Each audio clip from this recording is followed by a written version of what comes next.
Hello guys, good morning. Meron po ako dito ngayon na 1 peso coins na Rizal po na ang mint mark po ay nasa taas. And then pansin ko naman po siya, alam ko naman po na hindi to isa sa mga hinahanap ng mga coin collector. Dahil marami rin po kasi ako nakikita ganyang itsura.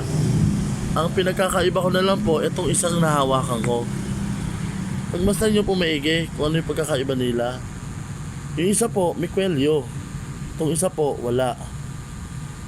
Pansin nyo po ba? Na wala siyang kwelyo. Tapos itong isa, meron po. Meron po siyang kwelyo. Ayan po, may kwelyo siya. Tapos itong isa, wala po.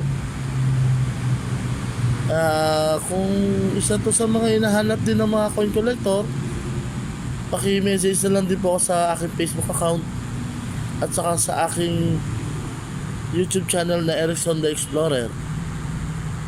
Kung hinahanap po siya at binibenta po, handa naman po ako ipagbili yan sa kahit magkanong halaga po. Kayo na po bahala, mga coin collector po. Maraming salamat guys.